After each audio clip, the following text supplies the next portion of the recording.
Hello guys, నమస్తే. జై Shri Kedar and Hare Krishna.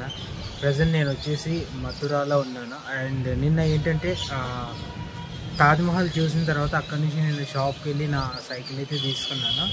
So spokes మొత్తం చేంజ్ చేయించా, బ్యాక్ టైర్, ఎందుకంటే లదాఖ్ వెళ్తున్నాను కాబట్టి మధ్యలో నాకు ఎలాంటి ప్రాబ్లం ఉండకూడదని. అండ్ ప్రజెంట్ వచ్చి నేను మథురాలోని శ్రీకృష్ణ జన్మభూమిలో ఉన్నా అనమాట. ఇది వచ్చేసి కుండ అనమాట.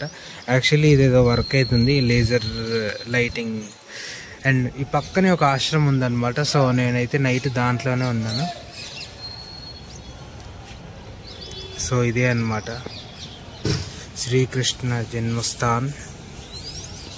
అండ్ టెంపుల్ వచ్చేసి అది ద్వారము, లోపల టెంపుల్ ఉంటుందన్నమాట. యాక్చువల్లీ ఎర్లీ మార్నింగ్ 5కి ఓపెన్ అవుతుంది అండ్ 12:30కి క్లోజ్ అయిపోతుంది. సో నేను ఈ టెంపుల్ చూసేసి ఇక్కడ నుంచి బృందావన్ వెళ్తాను. బృందావన్లో ప్రేమ్ మందిర్ ఉంటుంది, చాలా బాగుంటుంది.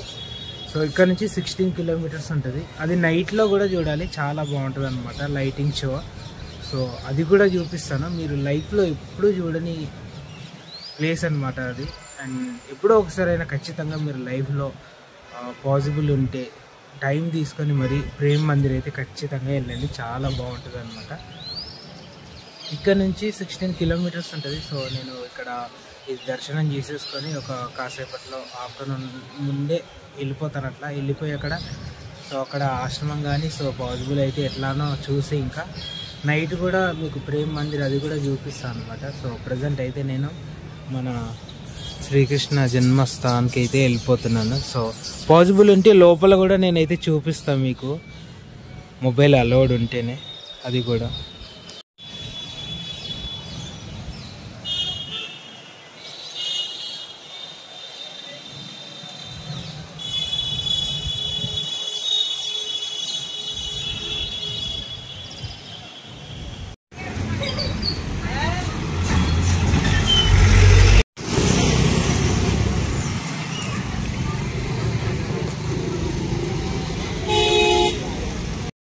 మనకి ఇది వచ్చేసి ఉత్తరప్రదేశ్ ద్వారం అన్నమాట. సో ఇటు నుంచి కూడా మనం వెళ్ళొచ్చు.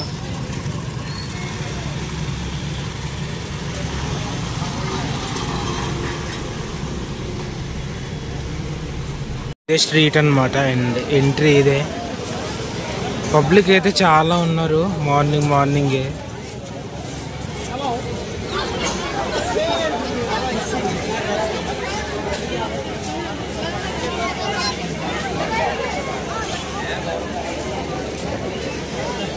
హలో గైస్, మొత్తానికి అయితే నేను టెంపుల్కి వెళ్ళేసి వచ్చిన. అండ్ ఒక విషయం ఏంటంటే మొబైల్ అలో లేదనమాట లోపల. అసలు చాలా అంటే చాలా బాగుంది. అండ్ నేనున్న ఆశ్రమానికి వచ్చేసిన, మళ్ళీ నా సైకిల్ ఇక్కడ ఉందన్నమాట. సో ఇదే నేనున్న ఆశ్రమం. ఫుడ్ కూడా ప్రొవైడ్ చేశారనమాట. నార్మల్గా ఎవరిని ఉంచుకోరు, వీళ్ళు మాత్రమే ఉంటారు ఇక్కడ. సో ఇక్కడ నుంచి బృందావన్ వచ్చేసి 12 కిలోమీటర్ ఉందన్నమాట. సో నేను ఇప్పుడైతే బృందావన్కి వెళ్ళిపోతున్నా.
चलो आखिरी का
అసలు మంది అయితే ఘోరంగా ఉన్నారు, చూస్తే తెలుస్తుంది కదా ఫుల్.